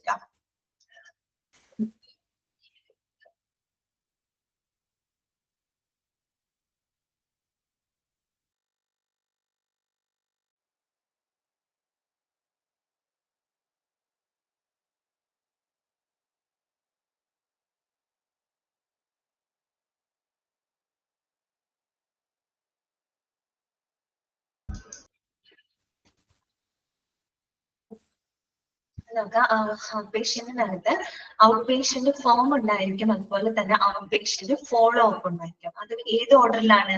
ക്രോണോളജിക്കൽ ഓർഡറിലാണ് കേട്ടോ. കൃത്യമായിട്ടുള്ള ആ ഡേറ്റ് വെച്ചിട്ട് ഏറ്റവും ആദ്യം തൊട്ട് ഈ ലേറ്റസ്റ്റ് വരെയായിട്ടുള്ള ഡേറ്റിൽ നമ്മൾ പറയില്ലേ, കാലക്രമത്തിനനുസരിച്ചിട്ട് അതിന്റെ ഡേറ്റ് അതെ കാലക്രമത്തിൽ കേട്ടോ. ആ രീതിയിലായിരിക്കും ഔട്ട് പേഷ്യന്റ് ഫോമുകളും ഔട്ട് പേഷ്യന്റ് ഫോളോ ഫോമുകളായിരിക്കും അതിനകത്ത് ഇൻക്ലൂഡ് ചെയ്യുന്നത് കേട്ടോ. That is called outpatient. Out പേഷ്യന്റിന് ആ ഒരു ഫോൾഡറിനകത്ത് ആ രീതിയിലായിരിക്കും അതിനകത്ത് ഉള്ളത്. ഔട്ട് പേഷ്യന്റ് ഫോളോ ഫോംസുകളായിരിക്കും കേട്ടോ. അത് ക്രോണോളജിക്കൽ ഓർഡറിലായിരിക്കും. അടുത്തതാണ് എന്ത്? കറസ്പോണ്ടൻസ്. എന്താണ് കറസ്പോണ്ടൻസ് എന്ന് പറഞ്ഞു കഴിഞ്ഞാല് ഇടപാടുകളാണ് കേട്ടോ. അതായത് കത്തിടപാടുകൾ എന്നൊക്കെ നമുക്ക് പറയാൻ പറ്റും കേട്ടോ. പല രീതിയിലുള്ള ഇടപാടുകളാവാം. കത്ത് മാത്രമല്ല, ഇമെയിൽ വഴി, ഫാക്സ് വഴി, അങ്ങനെയൊക്കെ പല രീതിയിലും എന്താണ് കമ്മ്യൂണിക്കേഷൻ ആണ്. It is the record of communication. അത് മനസ്സിലാക്കിയാൽ മതി. കത്ത് മാത്രമല്ല, പല രീതിയിലും നമുക്ക് കമ്മ്യൂണിക്കേറ്റ് ചെയ്യാനോ, ഫാക്സ് വഴി, ഇമെയിൽ വഴി, അതെല്ലാം ഇതിനകത്ത് വരും കേട്ടോ. കറസ്പോണ്ടൻസ് നമുക്ക് നോക്കാം. It includes referral letter form അല്ലെ. റെഫറൽ ലെറ്റർ ഫോം അതുപോലെ തന്നെ ഇതൊക്കെ നമ്മൾ പഠിച്ച കാര്യങ്ങളാണ്. റെഫറൽ ലെറ്റർ എന്താണെന്നൊക്കെ നമുക്കറിയാം. റെഫറൽ ലെറ്റർ ഫോം, അതുപോലെ തന്നെ അഡ്മിഷൻ റിക്വസ്റ്റ് ഫോം, പിന്നെ എന്താണ് കൺസൾട്ടേഷൻ ഫോം, പിന്നെ എന്താണ് consent two and investigations, pre operative check list before operation. അതായത് ഓപ്പറേഷന് മുമ്പായിട്ട് നമ്മൾ ചെയ്യുന്ന ഒരു, നമ്മൾ നേരത്തെ പറഞ്ഞില്ല ഓപ്പറേറ്റീവ് റിപ്പോർട്ടിനകത്ത് ഓപ്പറേഷന് മുമ്പായിട്ട് പ്രീ ഓപ്പറേറ്റീവ് ഡയഗ്നോസിസ് റെക്കോർഡ് ചെയ്യണമെന്ന് നമ്മൾ പറഞ്ഞില്ലേ. അത് തന്നെയാണ് ഇവിടെ ഉദ്ദേശിക്കുന്നത് കേട്ടോ. Pre operative check list before operation, അതുപോലെ തന്നെ notification of stillbirth form. Still birth എന്ന് പറഞ്ഞാൽ ശരിക്കും ഇവിടെ ഉദ്ദേശിക്കുന്നത് ചാപിള്ള എന്നുള്ള അർത്ഥമാണ്. അതായത് മരണപ്പെട്ട കുഞ്ഞുങ്ങള്, ഇപ്പൊ ഡെലിവറിയിൽ കുഞ്ഞുങ്ങൾ മരണപ്പെടില്ലേ, അങ്ങനെ ആ ഒരു അവസ്ഥയാണ് കേട്ടോ സ്റ്റിൽ ബർത്ത് ഫോം. അപ്പൊ അതിനെ പറ്റിയുള്ള അങ്ങനെ എന്തെങ്കിലും ഉണ്ടായിട്ടുണ്ടെങ്കിൽ അതിന്റെ ഫോം, അതിന്റെ അറിയിപ്പ്, നോട്ടിഫിക്കേഷൻസ്, പിന്നെ ബർത്ത് നോട്ടിഫിക്കേഷൻസ് അല്ലെ, ഈ പറയുന്ന ജനന അറിയിപ്പുകള്, പിന്നെ medical report, infection control form, incident report, ഇതെല്ലാം അടങ്ങുന്നതാണ് എന്ത് കറസ്പോണ്ടൻസ് എന്ന് പറയുന്നത് കേട്ടോ. അപ്പൊ കറസ്പോണ്ടൻസിനകത്ത് വരുന്നതാണ് ഈ പറഞ്ഞത് കേട്ടോ. Referral letter form, admission request form, consultation form, consent form, pre operative checklist form, പിന്നെ notification of stillbirth form, birth notification, medical report, infection control form, അതുപോലെ തന്നെ ഇൻസിഡന്റ് റിപ്പോർട്ട്. ഓക്കെ, മനസ്സിലാക്കി വെച്ചാൽ മതി കേട്ടോ. അടുത്തതാണ് ഇൻവെസ്റ്റിഗേഷൻസ്. എന്തായിരിക്കും investigations എന്ന് പറയുമ്പോൾ പരിശോധനകളാണ്. അപ്പൊ നമ്മള് ലാബ് പരിശോധനകൾ നടത്തുന്നുണ്ട്, പത്തോളജി നമ്മള് അല്ലെ, അതുപോലെ റേഡിയോളജി അല്ലെ, അങ്ങനെയുള്ള എല്ലാത്തിന്റെയും റിപ്പോർട്ടുകളായിരിക്കും ഈ ഒരു ഇതിനകത്ത് ഉണ്ടായിരിക്കാം. ഓക്കെ, കറക്റ്റ് ആണ് കേട്ടോ ജിസ്ന. ലാബ് ഉണ്ടായിരിക്കും, റേഡിയോളജി സ്കാനിങ് ഒക്കെ ചെയ്തിട്ടുണ്ടെങ്കിൽ അതിന്റെ എല്ലാം ഇതിനകത്താണ് രേഖപ്പെടുത്തുക കേട്ടോ. ഇൻവെസ്റ്റിഗേഷൻസ് നമുക്ക് നോക്കാം. It contains laboratory mount sheets in which all laboratory reports are arranged in chronological order. അപ്പോ ഇവിടെ എന്ന് പറയുന്നത് laboratory mount sheets. Mount sheet എന്ന് പറഞ്ഞാൽ വേറൊന്നും അല്ല, നമ്മൾ ഈ മെഡിക്കൽ റെക്കോർഡിംഗ് അകത്ത് ലാബ് റിപ്പോർട്ട്, റേഡിയോളജി റിപ്പോർട്ട്, മറ്റുള്ള ഡാറ്റകൾ അങ്ങനെ നമ്മൾ സെപ്പറേറ്റ് ചെയ്തിട്ടാണ് നമ്മൾ സ്റ്റോർ ചെയ്തിരിക്കുക. എല്ലാം അങ്ങനെ കൂട്ടിക്കലർത്തിയിട്ടല്ലല്ലോ. ലാബ് മാത്രം നമുക്ക് ഈസി ആയിട്ട് ലാബ് മാത്രം റിപ്പോർട്ട്, റേഡിയോളജി റിപ്പോർട്ട്, മറ്റെന്തെങ്കിലും ഉണ്ടെങ്കിൽ അത്. അപ്പൊ അങ്ങനെയുള്ളത് സെപ്പറേറ്റ് ആയിട്ട് സ്റ്റോർ ചെയ്യും, ഓർഗനൈസ് ചെയ്യുന്നതിന് വേണ്ടിയിട്ട് നമ്മൾ ഉപയോഗിക്കുന്ന ചില ഷീറ്റ്, സ്പെഷ്യലൈസ്ഡ് പേപ്പേഴ്സ്, അതാണ് അവിടെ ഉദ്ദേശിക്കുന്നത് കേട്ടോ. മൗണ്ട് ഷീറ്റ് എന്നതുകൊണ്ട് ഉദ്ദേശിക്കുന്നത് അതാണ്. ലബോറട്ടറി മൗണ്ട് ഷീറ്റ്സ് എന്ന് പറയുമ്പോൾ അതിനകത്ത് എല്ലാ ലബോറട്ടറി റിപ്പോർട്ടുകൾ ഉണ്ടായിരിക്കും. അതും എങ്ങനെയായിരിക്കും? ക്രോണോളജിക്കൽ ഓർഡറിലാണ് കേട്ടോ. ഏറ്റവും ഏർലിയസ്റ്റ് തൊട്ട് ഏറ്റവും ലേറ്റസ്റ്റ് ആയിട്ടുള്ള ആ ഒരു കാലക്രമത്തിലായിരിക്കും അതിനകത്ത് രേഖപ്പെടുത്തുക. അതുപോലെ തന്നെ എക്സ്റേ മൗണ്ട് ഷീറ്റ്സ് ഉണ്ടായിരിക്കും with all radiology reports mounted in chronological order. അതുപോലെ എക്സ്റേ മൗണ്ട് ഷീറ്റ്സ് അവിടെ എക്സ്റേ റിപ്പോർട്ടുകളായിരിക്കും ക്രോണോളജിക്കൽ ഓർഡറിൽ അറേഞ്ച് ചെയ്തിട്ടുണ്ടാവുക. അതുപോലെ തന്നെ ECG, പിന്നെ എന്താണ് EEG and ultrasound examination forms and any other diagnostic investigation reports which are kept in the following order. ഇനി ഈ പറയുന്ന റിപ്പോർട്ടുകൾക്കും ഒരു ഓർഡറിൽ വേണം കീപ്പ് ചെയ്യാനായിട്ട്. ഏതാണ് ഫസ്റ്റ് ഓർഡർ പറയുന്നുണ്ട്? ലാബിന്റെ റിപ്പോർട്ടുകളാണ് ആദ്യം വരുന്നത്, പിന്നെ അതിനുശേഷം എക്സ്റേ, പിന്നെ ECG, ഓക്കെ, ദെൻ EEG, പിന്നെ അൾട്രാസൗണ്ട്. ആ രീതിയിലാണ് ആ ഓർഡർ പോകുക. ആദ്യം നമ്മൾ എപ്പോഴും നോക്കുകയാണെങ്കിൽ ഇൻവെസ്റ്റിഗേഷൻ റിപ്പോർട്ട് എടുക്കുമ്പോൾ ഫസ്റ്റ് കാണുന്നത് മിക്കവാറും ലാബ് റിപ്പോർട്ടുകളായിരിക്കും. അത് കഴിഞ്ഞ എക്സ്റേ റിപ്പോർട്ടുകൾ, പിന്നെ ECG, EEG, അൾട്രാസൗണ്ട്. ആ ഒരു ഓർഡറിൽ വേണം എന്ത് ചെയ്യാനായിട്ട്? ഇൻവെസ്റ്റിഗേഷൻ റിപ്പോർട്ടുകൾ അതിനകത്ത് ഓർഗനൈസ് ചെയ്യാനായിട്ട്. ഓക്കെ, ക്ലിയർ ആയല്ലോ? ഇൻവെസ്റ്റിഗേഷൻസ് നമുക്ക് ഇങ്ങനെ ഓരോ സെപ്പറേറ്റ് ആയിട്ട് വെക്കുമ്പോൾ ഈസി ആയിട്ട് നമുക്ക് എന്ത് ചെയ്യാൻ പറ്റും? എടുക്കാൻ നമുക്ക് ഈസി ഉണ്ട് അല്ലെ, ഈസി ആയിട്ട് നമുക്ക് റിട്രീവ് ചെയ്യാനായിട്ട് സാധിക്കും. അടുത്തതാണ് ഇൻപേഷ്യന്റ് കേട്ടോ. ഇൻപേഷ്യന്റ് അതിനകത്ത് എന്തെല്ലാം ഫോമുകളാണ് വരുന്നത് നോക്കിയേ. ഇറ്റ് ഒരുപാടുണ്ട് കേട്ടോ അതിനകത്ത്. ഇറ്റ് കണ്ടെയ്ൻസ് അഡ്മിഷൻ അല്ലെ, അഡ്മിഷൻ, അതുപോലെ discharge sheets, history and physical examination reports, progress notes ഒക്കെ നമ്മൾ അവിടെ പഠിച്ചിട്ടാണ് കേട്ടോ ക്ലിനിക്കൽ ഡാറ്റയ്ക്കകത്ത്. Physician order, anaesthesia records, operation report forms, recovery records, labour records, diabetes records, resuscitation records, പിന്നെ ICH റെക്കോർഡ്. ICH എന്താണെന്ന് അറിയാമോ? ഇന്റഗ്രേറ്റഡ് ചൈൽഡ് ഹെൽത്ത് റെക്കോർഡ്സ് ആണ് കേട്ടോ. ഇന്റഗ്രേറ്റഡ് ചൈൽഡ് ഹെൽത്ത് റെക്കോർഡ്സ് ആണ്.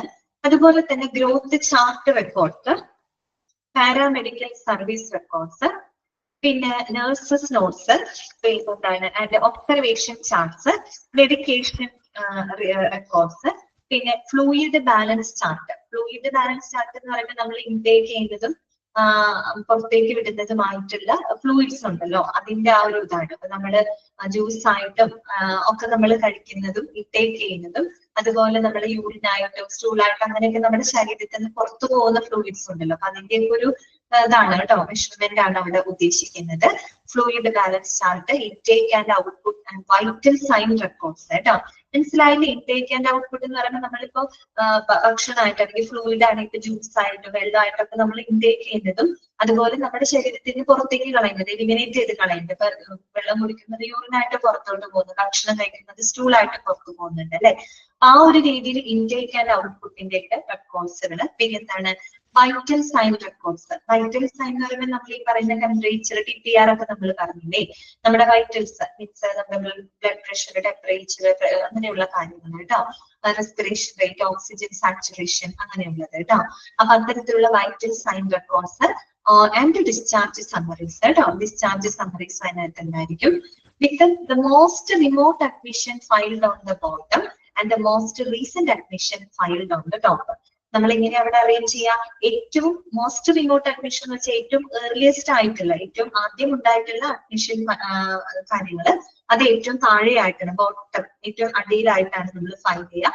അവിടുത്തെ അങ്ങോട്ട് മോസ്റ്റ് റീസെന്റ് ആയിട്ടുള്ള ഏറ്റവും, അതായത് ക്രോണോളജിക്കൽ ഓർഡർ ആണ് കേട്ടോ ഉദ്ദേശിക്കുന്നത്. ലേറ്റസ്റ്റ് ആയിട്ടുള്ളത് റീസെന്റ് ആയിട്ടുള്ള അഡ്മിഷൻ മുകളിൽ വരുന്ന രീതിയിലായിരിക്കും ഈ പറയുന്ന ഫോമുകളെല്ലാം തന്നെ അറേഞ്ച് ചെയ്യുന്നത്. ഇതിനകത്താണ് ഇൻപേഷ്യന്റിന്. മനസ്സിലായോ? ഈ നമ്മൾ എത്രയേ ഉള്ളൂ, ഈ ഒരു രീതിയിലാണ് എന്ത് ചെയ്യുന്നത്, മെഡിക്കൽ റെക്കോർഡ്സിനകത്ത് ഫോമുകൾ നമ്മൾ അസംബിൾ ചെയ്യുന്നത് കേട്ടോ. ഒരുമിച്ചാണ് നമ്മൾ ഔട്ട് പേഷ്യന്റ് ആദ്യം വരും, പിന്നെ അത് കഴിഞ്ഞിട്ട് നമ്മൾ പറഞ്ഞിട്ട് നമ്മുടെ കറസ്പോണ്ടൻസ്, അതിനകത്ത് ഒരുപാട് വരുന്നുണ്ട്. പിന്നെ അത് കഴിഞ്ഞ് കഴിഞ്ഞാൽ ഇൻവെസ്റ്റിഗേഷൻ റിപ്പോർട്ട്. ഇൻവെസ്റ്റിഗേഷൻ തന്നെ ഒരു ഓർഡർ നമ്മൾ പറഞ്ഞു അല്ലെ, ക്രോണോളജിക്കൽ ഓർഡറിലാണ്. പക്ഷെ അതിന് തന്നെ ആദ്യം ലാബ്, പിന്നെ എക്സ്റേ, ECG, EEG, അൾട്രാസൗണ്ട്, ആ ഒരു രീതിയിലായിരിക്കും അറേഞ്ച്മെന്റ്സ് ഉണ്ടായിരിക്കുക. ഇൻ പേഷ്യന്റിനകത്താണെങ്കിൽ നമ്മൾ ഈ പറഞ്ഞ പോലെ ഏറ്റവും ഏർലിയസ്റ്റ് ആയിട്ടുള്ള ഡോക്യുമെന്റ്സ് ബോട്ടം താഴെയായിട്ട് ഫയൽ ചെയ്യുന്നു. ഏറ്റവും ലേറ്റസ്റ്റ് ആയിട്ടുള്ള റീസെന്റ് ആയിട്ടുള്ളത് ഏറ്റവും ടോപ്പിലായിട്ട് ഫയൽ ചെയ്യുന്നു. ഓക്കെ, ക്ലിയർ ആണത്? ഒന്ന് വായിച്ച് മനസ്സിലാക്കിയാൽ മതി കേട്ടോ. അപ്പൊ ആ ഒരു രീതിയിലാണ് അസംബിൾ ചെയ്യുന്നത്. ക്ലിയർ ആയിട്ട് വെക്കാം. ഓക്കെ, അടുത്തത് നോക്കാം നമുക്ക് കേട്ടോ. അടുത്തതാണ് filing methods and storage of medical records കേട്ടോ. നമ്മൾ ഇനി പഠിക്കുന്നത് മെഡിക്കൽ റെക്കോർഡ്സിന്റെ ഫയലിങ്ങിനെ പറ്റി, ഫയലിംഗ് ആൻഡ് സ്റ്റോറേജ് കേട്ടോ. ഇത്രയും നമ്മൾ പറഞ്ഞ ഒരുപാട് കാര്യങ്ങൾ കണ്ടു. മെഡിക്കൽ റെക്കോർഡ് എന്താണെന്നും അതിന്റെ കണ്ടന്റുകൾ എന്തൊക്കെയാണെന്നും അതിൽ വരുന്ന ഫോമുകളും അസംബ്ലിങ്ങും ഒക്കെ നമ്മൾ കണ്ടു. ഇനി നമ്മൾ ഇങ്ങനെ ഒരു മെഡിക്കൽ റെക്കോർഡ് ഉണ്ടാക്കിയിട്ട് അത് എങ്ങനെയാണ് ഫയൽ ചെയ്ത് വെക്കുന്നത് കേട്ടോ. ഹോസ്പിറ്റലിൽ എങ്ങനെയാണ് ഫയൽ ചെയ്ത് സ്റ്റോർ ചെയ്ത് വെക്കുന്നത്, അതിനെ പറ്റിയാണ് ഇനി നമ്മൾ പഠിക്കാനായിട്ട് പോകുന്നത് കേട്ടോ. Filing methods and storage of medical records. അത് ഇമ്പോർട്ടന്റ് ആണ്, അത് ഇമ്പോർട്ടന്റ് ആണെന്ന് എഴുതി വെച്ചത് കേട്ടോ. നോക്കുക, ഫസ്റ്റ് നമ്മൾ കാണുന്നത് record numbering and filing system ആണ് കേട്ടോ. Record numbering and filing system. ഏത് രീതിയിലൊക്കെ നമുക്ക് റെക്കോർഡ് നമ്പർ ചെയ്ത് വെക്കാം, ഏതൊക്കെ രീതിയിൽ നമുക്ക് ഫയൽ ചെയ്ത് വെക്കാം, അതിനെ പറ്റി നോക്കാം. There are several types of numbering and filing systems. അതായത് പലതരത്തിലുള്ള നമ്പറിംഗ് ആൻഡ് ഫയലിംഗ് സിസ്റ്റംസ് ഉണ്ട്. പലതരത്തിൽ എന്ന് വെച്ചാൽ 5 തരത്തിലാണ് കേട്ടോ നമുക്ക് പഠിക്കാനുള്ളത്. 5 വളരെ ഇമ്പോർട്ടന്റ് ആണ് കേട്ടോ. ഒന്നാമത്തെ എന്താണ്? Serial numbering and filing system. First എന്താണ്? Serial numbering and filing system. രണ്ടാമത്തത് unit numbering and filing system കേട്ടോ. Unit numbering and filing system. മൂന്നാമത്തത് സ്ട്രെയിറ്റ് ന്യൂമറിക് ഫയലിംഗ് ആണ് കേട്ടോ. Straight numeric filing. Then fourth വരുന്നത് ടെർമിനൽ ഡിജിറ്റ് ഫയലിംഗ് ആണ് കേട്ടോ. Terminal digit filing. And fifth one വരുന്നത് middle digit filing. ഇതാണ് മിഡിൽ ഡിജിറ്റ് ഫയലിംഗ്. ഈ 5 രീതിയിലാണ് നമുക്ക് എന്ത് ചെയ്യാൻ പറ്റാം, റെക്കോർഡ്സുകളെ നമ്പർ ചെയ്ത് നമ്മൾ ഫയൽ ചെയ്തിരിക്കാം. 5 ടൈപ്പിൽ നമുക്ക് ഫയൽ ചെയ്തിരിക്കാം. ഒന്നാമത്തെ ഏതാ നമ്മൾ പറഞ്ഞത്? Serial numbering and filing system. രണ്ടാമത്തത് unit numbering and filing system. മൂന്നാമത്തത് സ്ട്രെയിറ്റ് ന്യൂമറിക് ഫയലിംഗ്. നാലാമത്തത് ടെർമിനൽ ഡിജിറ്റ് ഫയലിംഗ്. ആൻഡ് അഞ്ചാമത്തത് മിഡിൽ ഡിജിറ്റ് ഫയലിംഗ്. ഓക്കെ, അപ്പൊ ഓരോന്ന് എന്താണെന്ന് നമുക്ക് നോക്കാം കേട്ടോ. ഫസ്റ്റത്തെ എന്താണ്? Serial numbering. അതാ പേര് സൂചിപ്പിച്ച സീരിയൽ നമ്പറിംഗ് എന്ന് പറയുമ്പോൾ എന്തായിരിക്കും? നമുക്ക് നോക്കാം. സീരിയൽ നമ്പറിംഗ്, ഇതിന്റെ പ്രത്യേകതകളൊക്കെ ഒന്ന് നോട്ട് ചെയ്ത് വെക്കാം കേട്ടോ. ഇതിന്റെ എന്താ പറയാ പെക്യുലിയറിറ്റീസ്, അതിന്റെ പ്രത്യേകത തന്നിട്ട് ഇത് ഏത് ടൈപ്പ് ഓഫ് നമ്പറിംഗ് സിസ്റ്റം ആണെന്ന് വേണമെങ്കിൽ നിങ്ങളോട് ചോദിക്കാം. ആ രീതിയിലായിരിക്കാം അതിന് വരുന്നത് കേട്ടോ. ഇത് തന്നിട്ട് ഏത് ടൈപ്പാണ്, സീരിയൽ നമ്പറിംഗ് ആണോ, ഫയലിംഗ് സിസ്റ്റം ആണോ, അതോ യൂണിറ്റ് നമ്പറിംഗ് ആണോ, സ്ട്രെയിറ്റ് ന്യൂമറിക് ആണോ, അങ്ങനെയൊക്കെ ചോദിക്കും. ഓക്കെ, അപ്പൊ അതൊന്ന് കൃത്യമായിട്ട് മനസ്സിലാക്കി വെക്കുക, എളുപ്പമാണ്. സീരിയൽ നമ്പറിംഗിൽ പറയുന്നത്, in serial numbering the patient is given a new number for each occasion of treatment by a health care facility. Underline ചെയ്ത് വെച്ചോട്ടോ. സീരിയൽ നമ്പറിംഗിൽ എന്താണ് പറയുന്നത്? The patient is given a new number for each occasion of treatment by a health care facility. അല്ലെ, ഇവിടെ എങ്ങനെയാന്ന് വെച്ചാൽ ഒരു രോഗി ആശുപത്രിയിൽ ഓരോ തവണ, അതായത് അവരുടെ എന്താണ് ചികിത്സയുടെ ഓരോ അവസരത്തിലും പേഷ്യന്റിനായിട്ട് ഒരു പുതിയ നമ്പർ കൊടുക്കുകയാണ്. ആലോചിച്ച് നോക്കിയേ. ആദ്യത്തെ ഒരു പ്രാവശ്യം വരുന്നു, രജിസ്റ്റർ ചെയ്യുന്ന ഒരു നമ്പർ കൊടുക്കുന്നു. പിന്നെ പിന്നീട് ഏതെങ്കിലും സമയത്ത് വരുമ്പോൾ വീണ്ടും പുതിയൊരു നമ്പർ അവർക്ക് കൊടുക്കുകയാണ് അല്ലെ.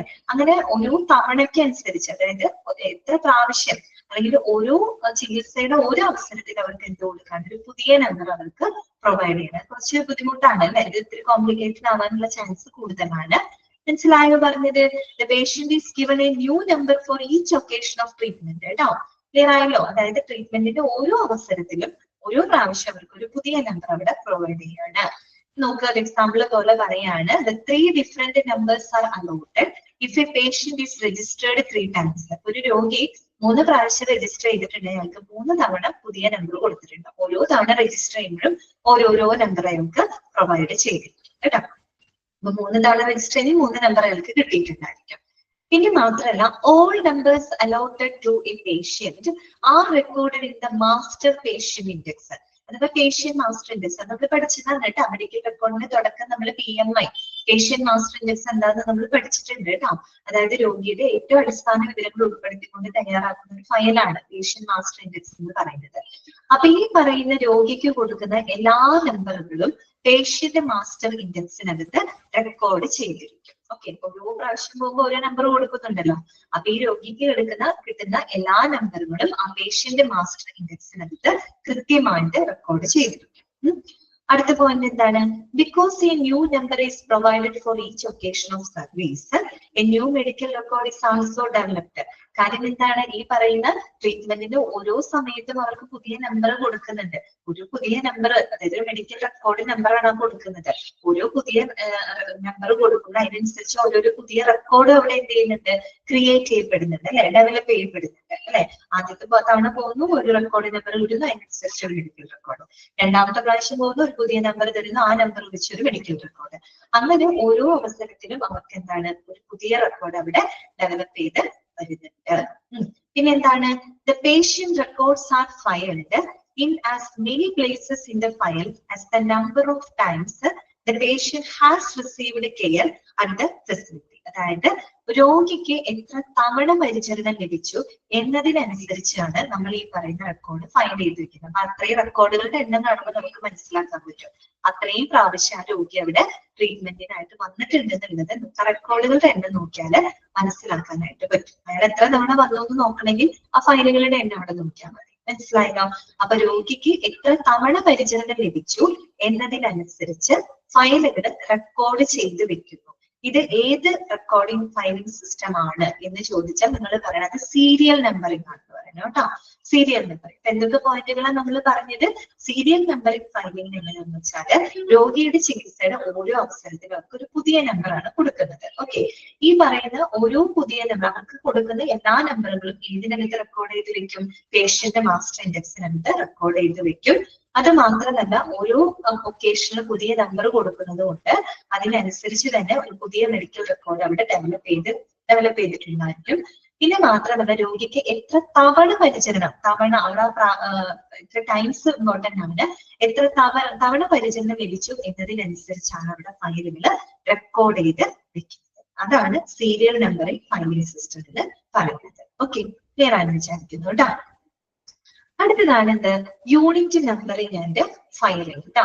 യൂണിറ്റ് നമ്പറിംഗ് ആൻഡ് ഫയലിംഗ് പേര് സൂചിപ്പിക്കുമ്പോൾ നമുക്കൊന്ന് മനസ്സിലാക്കാൻ പറ്റും. യൂണിറ്റ് എന്ന് പറയുമ്പോൾ എന്തായിരിക്കും? ഒറ്റ നമ്പർ കൊടുക്കുള്ളൂ അല്ലെ, ഒറ്റ നമ്പറിംഗ് സിസ്റ്റം ആയിരിക്കും. So unit numbering and filing എന്ന് നോക്കാം.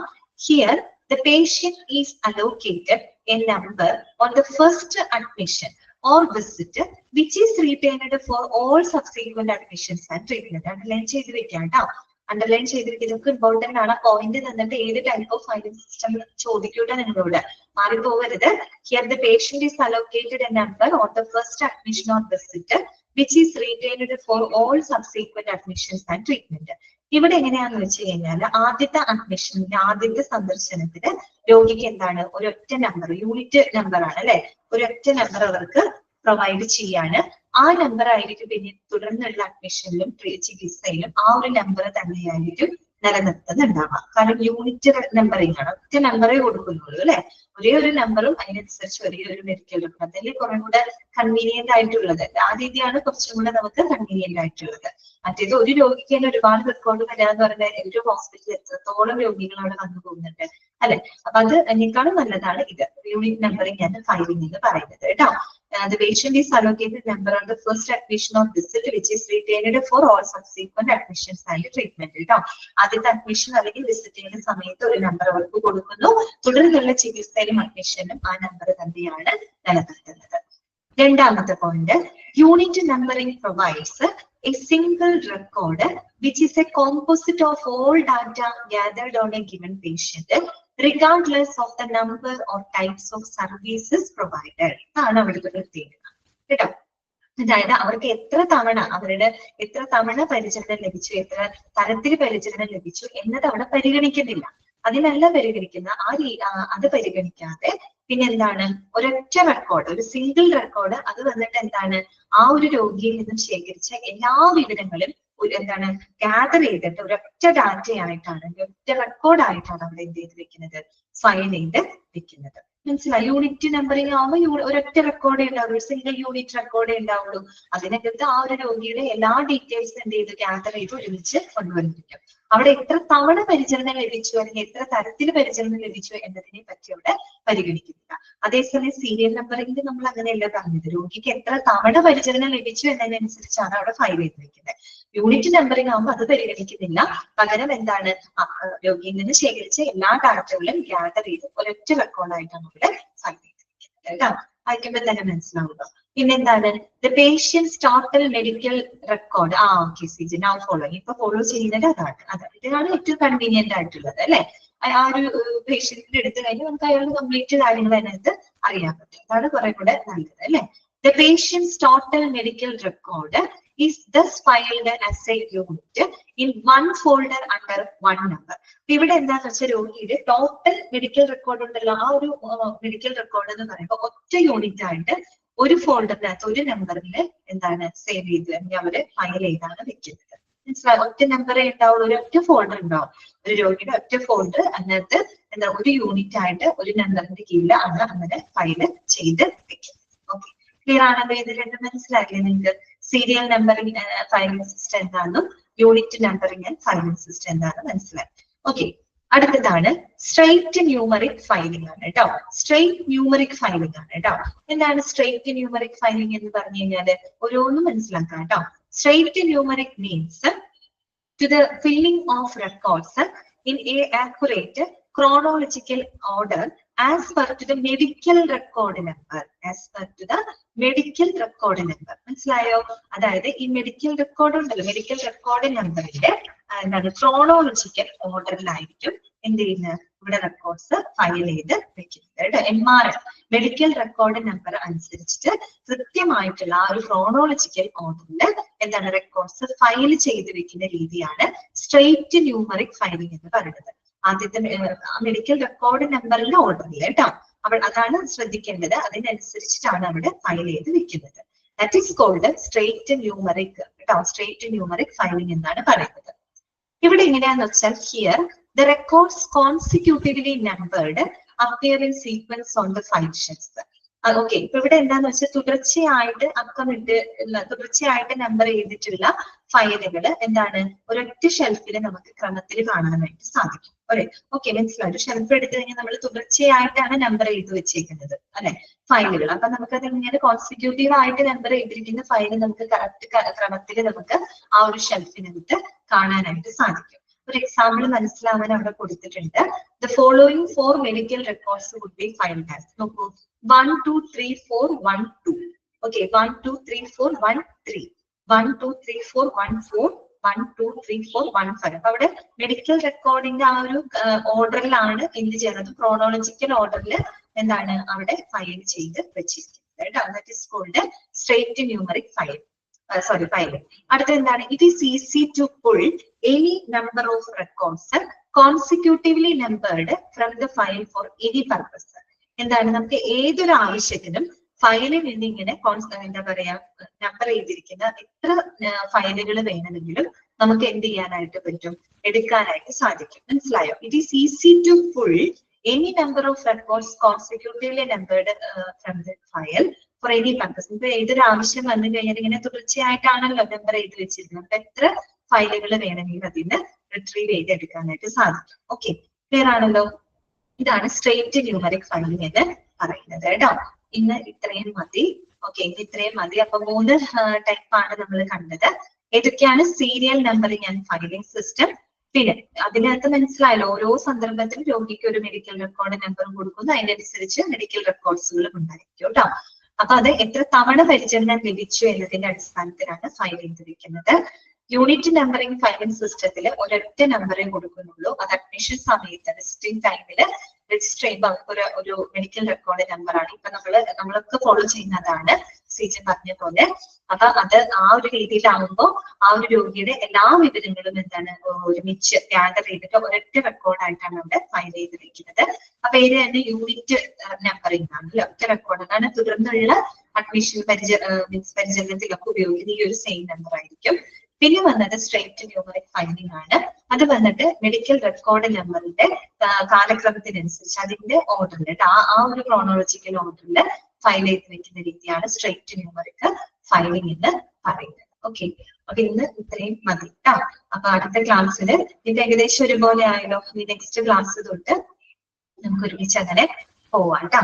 ഓക്കെ, അപ്പൊ ഞാൻ അങ്ങനെയാണെങ്കിൽ എന്താണ് അൺമ്യൂട്ട് ചെയ്യാണ് കേട്ടോ. എന്തെങ്കിലും ഡൗട്ട് ഉണ്ടെങ്കിൽ നിങ്ങൾക്ക് ചോദിക്കാം.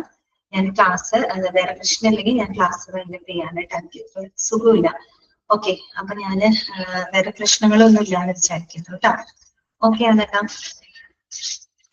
ഓക്കെ, അപ്പൊ ശരി, നമുക്ക് നെക്സ്റ്റ് ക്ലാസ്സിൽ കാണാം. Thank you.